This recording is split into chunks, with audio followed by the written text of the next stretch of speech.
you did a great job of kind of setting the table in terms of kind of the social CRM platform. I'm curious on two fronts. One is, in your bio, you talk about you're driving the future ecosystem for Salesforce.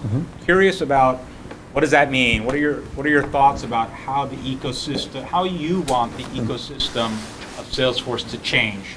How will it be different? What are your priorities? And then from we're all kind of in the partner ecosystem business, BD folks here.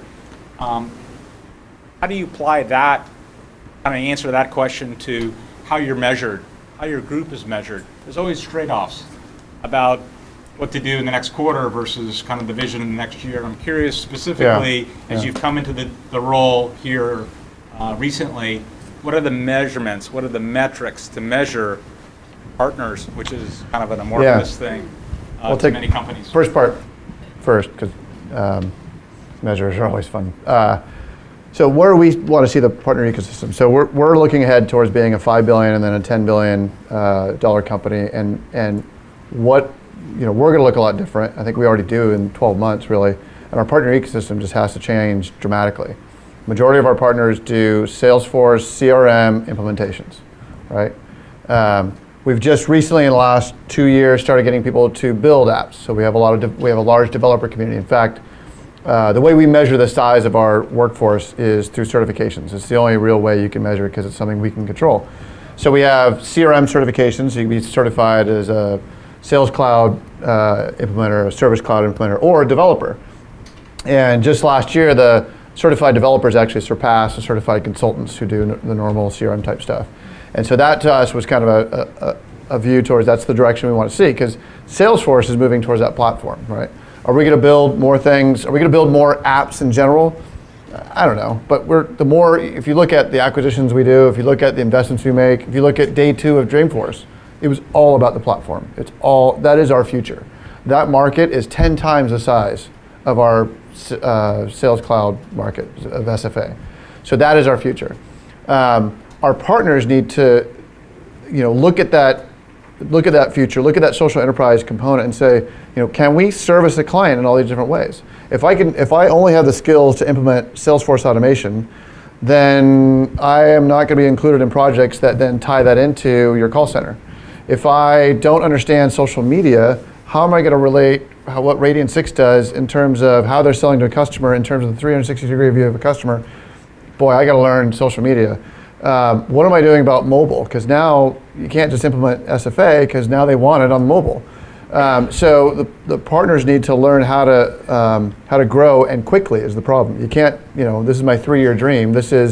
You're not going to win projects anymore, especially in the enterprise space, if you do not understand how to do mobile, how to do social, and how to do the platform.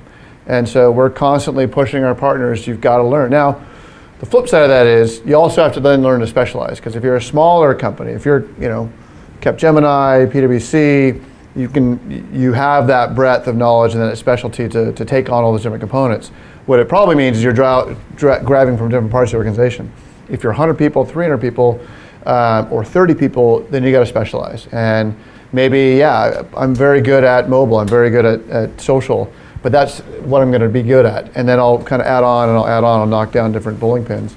But our point is you cannot be static. You have to be constantly growing. And if you are static, you're just going to get passed by everyone else. And we see it all the time with a partner they're happy doing what they're doing, they're growing at 20% a year, we're growing at 38%. Guess what? 50 partners just passed you by in the last 6 months. And so we're constantly challenging our partners to grow and look where we're going. And where we're going is everything that's social, everything that's mobile. We're also going very open. So look at Heroku. It's an extremely open environment. Not only do they do Ruby on Rails, they also do Java now. We're going to add more languages. So we're looking to be much more open. So open source type of development, what are partners doing in that case as well? So that's what we're pushing. From a measures perspective, the team I'm on and my team, if you will, in particular, looks at, because I do 2 things. So one is I recruit strategic partners in niches that we don't have, right? So we don't have a lot of Radian6 partners. There just aren't that many out there. Actually, there are. They're all customers. They're not actually partners. So it's an interesting angle we have there. Heroku partners, same thing. Heroku partners don't care about referral fees. They don't care about SFA. They care about building an app and deploying it on a scalable platform. So it's about finding what we're going to recruit and then changing our program to support that. Now, we have short-term needs. So there's short-term measures that we do, which is all around making sure we have the partner ecosystem and capacity in that ecosystem to handle the demand that we have coming. So when you're enterprise software and you're growing at 38 to 50%, depending on who you ask, per year, your partner ecosystem, when you have a partner-led model, has to grow at least that or faster. And so how are they scaling up? And in a services business, it's very hard to scale that kind of growth organically because you're always looking at the next 3 months. So any of you guys that are consulting companies out there, I'm sure you understand, it's hard to hire ahead of the curve.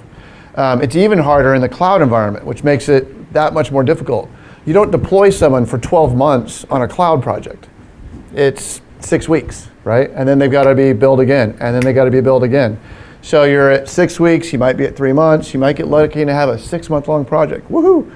But the old ERP on-premise where you're out there for 12, 24, 36 months, you've got predictable revenue, that gives you a cash flow that you can invest back in the business. You don't have that with cloud computing these days. So, is there an easy answer to that? No. But we try to help them. So the other side of my business is we actually invest in partners and actually try to give them cash to help them grow, to add and hire ahead of the curve, hire salespeople, hire and go on demand for their marketing, et cetera, so they can grow their business and grow it faster than the rates they're doing it today. So we measure the growth of our ecosystem, and that's a big measure for us. We measure how we partner together in terms of how we're working on deals together, how we're engaging together with deals together. And we measure a lot around customer satisfaction, actually. So the partners who do implementations with our product, whether it's Force.com or it's Sales Cloud or whatever, we measure the performance from the customer's viewpoint of what they're doing on that. So customer satisfaction is extremely important. My organization belongs to an organization called Customers for Life. So we don't call it professional services, we don't call it support, we call it Customers for Life because our business model relies on having customers for life. It is what it is. Subscription only goes as good as the renewal rate, and we strive every year the renewal rate is going up, and it's all about, at the end of the day, it's all about delighting the customer, but making it a customer for life. And our partners are a huge part of that because if they're part of that ecosystem. If they fall down, then we lose a customer. So we have to make sure that they are doing as good or better than we can do. Sure, that's an interesting contrast because if you take a look at the sort of traditional ERP or CRM implementation, 2 years, 3 years, you bought the software, you signed the papers, you wrote a big check, you're mid-project, you don't like your consultants, you're not going to kick out the vendor. Right. So those projects got to be obviously very contentious. So I completely agree with what you're saying. And it is more of this consumer mindset. The same way if I'm a consumer, sometimes it's your energy company. You don't have a choice. Or Comcast is a great example where I lived in New Jersey. I couldn't go to DirecTV. I couldn't get Fios. I had to deal with Comcast, but that was the exception that proved the rule. If I didn't like Amazon's customer service, I could go to another place to get my books. Mm-hmm. So I think it is very much this ethos of the customer that is permeating the enterprise. But you can now go other places for your voice services, for example, into voice. Yeah. So, there's finally an escape. To your point, though, too, lastly, with services, I think as a subscription-based company, we are actually more aligned with consulting firms than the old on-premise model. Granted, our projects may not be as big today as the old SAP projects, but you have to be successful. We have to make sure you are successful because we rely on that renewal. It's every year. It's not, like you said, buy it and then rip it out 10 years later. You've already paid for it.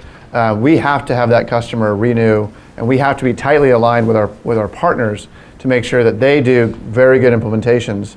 Because consulting companies, same thing, right? You have to have customers for life.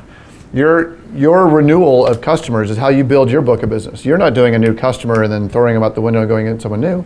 You're building that same kind of book of business.